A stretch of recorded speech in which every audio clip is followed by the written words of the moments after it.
Şuur axını haqqında danışacağıq.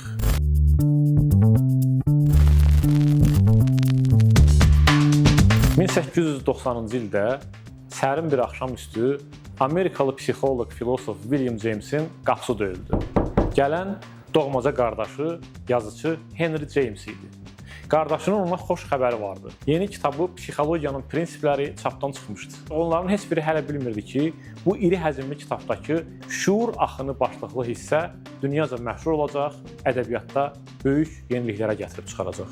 Yunan mifologiyasında lağlağının, məshəkənin, rişxəndin tanrısı Mom həmişə gilə-güzar eləyir ki, niyə tanrılar insanı palçıqdan yaradarkən onun ürəyinə balaca bir pəncərə qoymayıblar axı?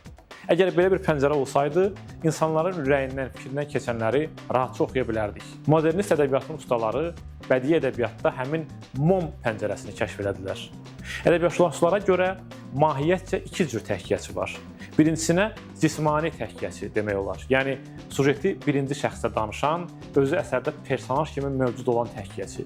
İkincisinə isə qeyri-cismani təhkiyəçi demək olar. Yəni, hadisələri üçüncü şəxsdə nəql edən, cismani şəkildə mövcud olmayan, mətndəki varlığı daha çox qeybdən gələn səs kimi olan təhkiyəsi. Prozanın tarixi bu iki üsul vasitəsilə real aləmi təsvir etməklə yanaşı, insanın görünməz, qapalı qutu olan daxili dünyasını çölə çıxarmaq, astar üzünə çevirmək, ürəyində danışdıqlarını hamıya eşitdirmək üçün yollar axtarmaqdır. Marcel Proust dünyaca məşhur İtmiş Zamanın Sorağında silsiləsinə daxil olan Svanlar tərəfində romanında yazır ki, romançının işi real dünyanı və həqiqi adamları yoxa çıxarmaqdır.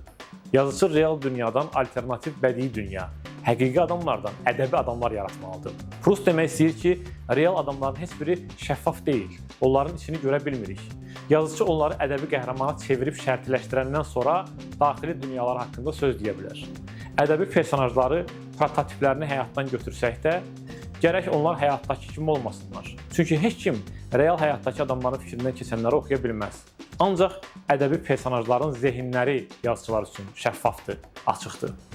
Böyük İspan mütəfəkkiri Jose Ortega y Gasset modernist yazıcıların bu manerasına xəyali psixologiya deyirdi.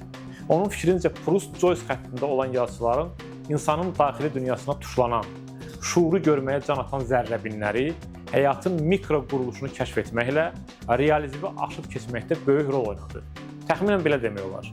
Realistlərin çölə tutulan güzgüsünə qarşı modernistlərin içə tuşlanan zərrəbini. Şuur axını fəndini anlamaq üçün əvvəlcə ona bənzəyən, ancaq ondan fərqli olan başqa fəndlərə də baxmaq olar.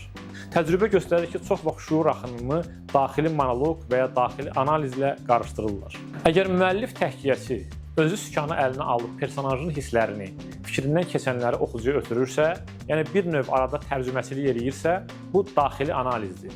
Yox, əgər yazıcı vasitəçilikdən çəkilirsə, yəni personajın şuurunu oxucuya olduğu kimi təqdim edirsə, bu daxili monoloqdur. Daxili monoloqda yazıcı personajın hisslərini, düşüncələrini qrammatikanın rəndəsindən keçirib gözəlləşdirir.